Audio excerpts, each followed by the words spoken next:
Hi, I'm Chanel, one of the journalists at Manx Radio. Welcome to the latest edition of Manx Radio Newscast. I'm Miss Carolanne Hanley. I'm actually a person who was diagnosed with the condition a couple of years ago. Given my experience, I'd like to raise more awareness because obviously when I was found out that I had it, I was like, wow, that's, something I've never heard of before. And you kind of assume that people are aware of low iron, and everybody's obviously told, eat the leafy greens and all this, and iron's good for you. But I was never aware that too much iron could actually be a bad thing.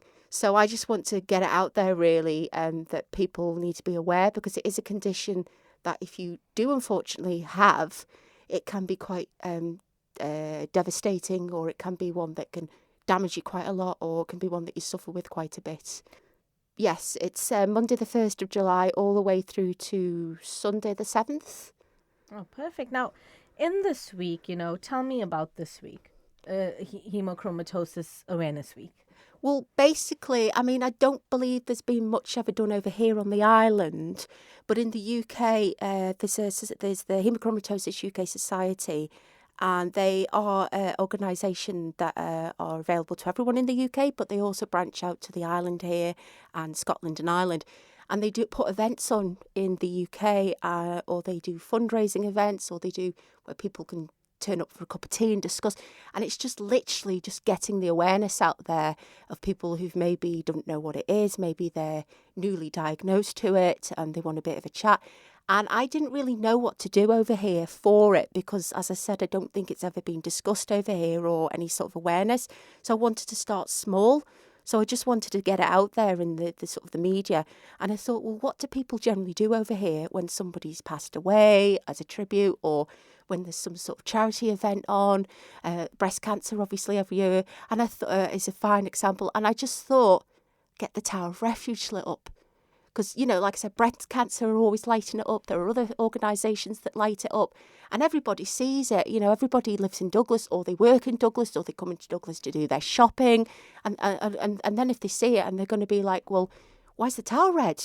And then they're going to ask questions, and then that gets them asking questions about the condition. And then, oh, well, I know somebody with that, or, oh, I think I might have that. And I just wanted to do something small, really, so we could get an initial frame over here, because, as I said, it's not been discussed before, and this is it's small, but it's a big step for the island. No, definitely. Do you know how many people on the island perhaps have hemochromatosis? I don't, and I appreciate that there's obviously a Data Protection Act element there, but when I first went for my treatment initially in January 2023, I was obviously talking to the nurse at the time, and I got talking partway through the conversation about the condition. I'd obviously told them I was newly diagnosed and I'd done a bit of research. And in the conversation, it came up, well, there must be, a few people that come up here to have treatment. Is it a lot? Is it a few? And they told me at the time, bearing in mind this is obviously about a year and a half ago, that there was 300 people that were registered on the books up at Newlands to have a vent section for haemochromatosis. So there's a few, but in relativity to the rest of the island, that's quite a small percentage. And what is the condition? What are some of the symptoms? And, what should people be looking out for if they're listening to this and thinking, actually, this sounds very similar, or I am aware of these symptoms or signs? Well, there are actually sort of 4 versions to it. So there's a juvenile, there's a genetic, and then there's another one that I can't remember, and then there's a secondary one, and the secondary one can be after you've maybe had an illness or an accident, but generally the genetic one is the most profound and the most common, and it's a genetic one, so you were born with it, and it's basically faulty genes. That the way they absorb iron, they store the iron, and they utilise the iron around the body. So if you've got these faulty genes, you are more vulnerable to loading iron, and then that can cause organ damage. It can make you tired. It can cause all sorts of nasty problems and diseases, skin problems, diabetes, liver problems. The list is endless, unfortunately. I'd say the common problems that you want to be looking out for are probably joint pain, fatigue, maybe mental health, so maybe people who are depressed, unfortunately, and just anything that's seems a bit odd. But a lot of these symptoms are also, unfortunately, crossover with other conditions, so you can't always tell. So obviously, if in doubt, maybe you've got, fatigue that's been going on for 6 months or something, then maybe, it's worth chatting to your GP to find out whether this is the cause or whether it's another. And in particular, it's your iron levels that you want your doctors to be checking. There's a protein called ferritin, and that's what is basically stores your iron in your body. And people who have this condition, there are certain things that can trigger inflammation in your body that might make the ferritin higher than it should be. But people who've got this condition have ferritin much higher than it should be, and it should be around 50. So when I first started, it was 230, I think, when I first started my Venn sections. So maybe not relatively high compared to some, but obviously a lot higher than it should be. And your doctors will obviously, if they feel that you maybe have higher ferritin, this is how I was kind of picked up on it. And they did a routine blood test, and it came back, and they were kind of like, So they reran them because, as I said, an infection or inflammation can trigger your ferritin levels. So they reran them again the second month, and they came back again, and they'd gone up even more. So then they decided, well, we'll do it again, but we'll send you off for a gene test. And they sent to do the gene test. It's just a blood test, and they sent that away for 6 weeks approximately. They can take 6 to 8 weeks. So initially they're looking for your ferritin and your iron levels, and to see what's your saturation as well is another one they're looking for on your iron, because it's I think for a lady of my age it's got to be about 40% your saturation, and if it's over, then you're storing iron much quicker than you should be, which means you're going to load it much quickly. And obviously if your doctor then sees a pattern to your ferritin, it might explain why you're tired or why you've got these problems, but then they can go from there if you need to have the gene test. But the gene test will obviously prove whether it's the cause, and then obviously you can go down the route of treatment. Very interesting, because I was going to ask at the beginning, when you started mentioning the symptoms, I was going to say these are quite common symptoms. So is it hard to diagnose? Is that how you diagnose it, by checking the iron level? Essentially, yeah. I think there are other markers and stuff like your liver and stuff like that. Some people, myself included, can have higher levels in their livers and stuff, because it's unfortunately one of the first organs that gets attacked. But essentially, it's your ferritin and your iron levels that they're checking. Yeah. So, like I said, there could be other causes that are making your iron higher than it should be, but ultimately that's what they will check. But again, it depends on your doctor, and if you go to see a regular doctor, they're going to know whether you're maybe got another condition that might be playing the part. Maybe you're a diabetic and your levels are fluctuating or something. So, but ultimately, yeah, it's the ferritin levels. Oh, that's very interesting. So in the week, you'd like to raise more awareness. You'd like to reach as many people as you can. Is there anything else that you'd like to do, or anything else you're planning to do during the week?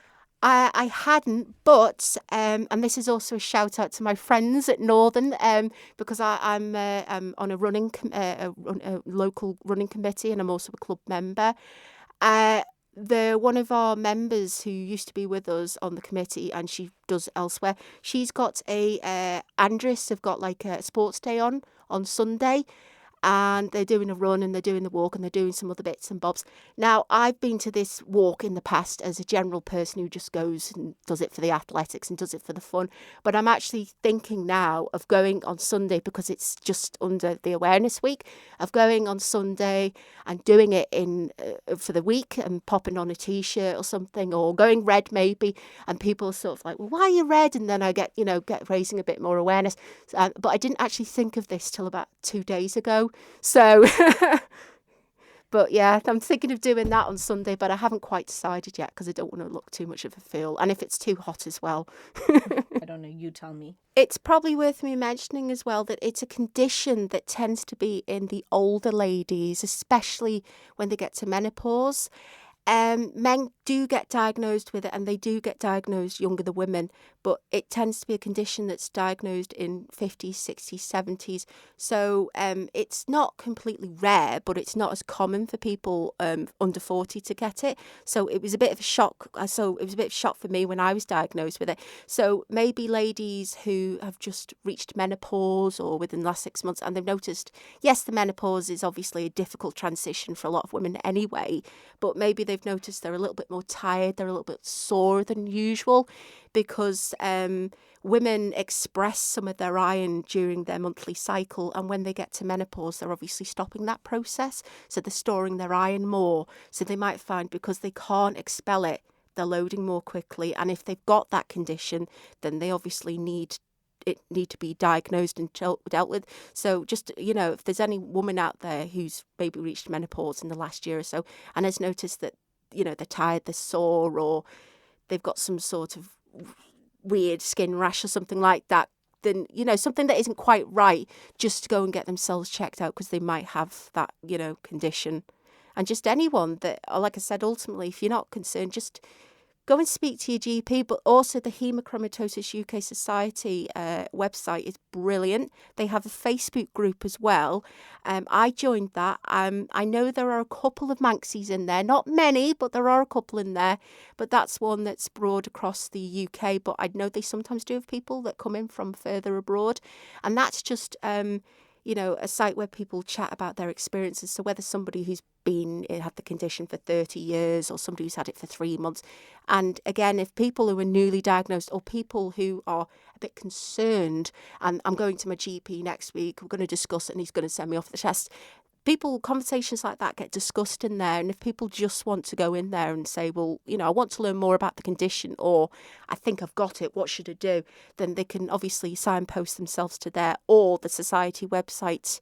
If you just put Haemochromatosis UK or Haemochromatosis UK Society in Google or your preferred search engine, then it will signpost you to the relevant links. Is there treatment available on the island? Yeah, it obviously does vary on the individual, but if you found to have anything like diabetes or anything as a result, obviously that's dealt with separately as you would. But in terms of the actual iron overload, there's no cure for it, but it's regular vensections. So there's a lovely team up at Nobles in Newlands, and I won't embarrass them by naming them.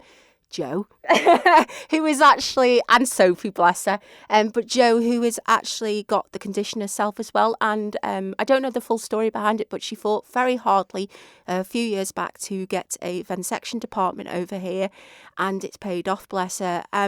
And initially, based on what your levels are, so if you're older, it might be the higher and therefore it takes longer, you will have maybe weekly vensections or maybe 2 weekly. I started off 2 weekly, and then as your levels drop, they get a bit spaced out. And then maybe some people, then when they get to what they call maintenance, which is an acceptable level, it's then basically just having your bloods monitored every, 3 months. And some people will go and then have a vensection done every 3. Some might be 6. Some might be, once a year, depending on their levels. Again, this is where menopause comes in, because as you get to menopause and you're not having that monthly, your levels are going to, and therefore you might have to have them more quickly. Medical vensection is a bit like a blood donation. It's the same sort of process. You sit in a chair, they draw the blood out, but it's done more in a therapeutic sort of environment. And also because if with some people maybe having to go every week, the body can't withstand that. And therefore, if, something happens or you pass out, it's obviously and that has happened to me a couple of times where I've nearly passed out. My first one was disastrous, bless them. But if you've never done the experience before, then you're never going to, know what it's like until you've done it. But they're brilliant up there. I mean, I know they're nurses and I know they're paid, but they really do look after you and nothing seems a bother for you. And at the end of the day, they just want to take your blood out and look after you. But then that's it basically. And then they book you in again. So they're lovely people and they try and be flexible, obviously, around your life and so forth and your working commitments and stuff. Yeah, so they're really, really nice up there. It's worth mentioning as well, the ferritin level to be an acceptable maintenance and acceptable level is 50. by the Haemochromatosis UK Society. Here on the island, they go by that as well. But there are some places in the UK that go by 50 and some that go by 100. But that's done to protect further damage. Some individuals, it might be, slightly less, so maybe they're better at 45, or some people are better at 55, but roughly in that area. Thank you for making it to the end of the Manx Radio newscast. You are obviously someone with exquisite taste. May I politely suggest you might want to subscribe to this and a wide range of Manx Radio podcasts at your favourite podcast provider, so our best bits will magically appear on your smartphone. Thank you.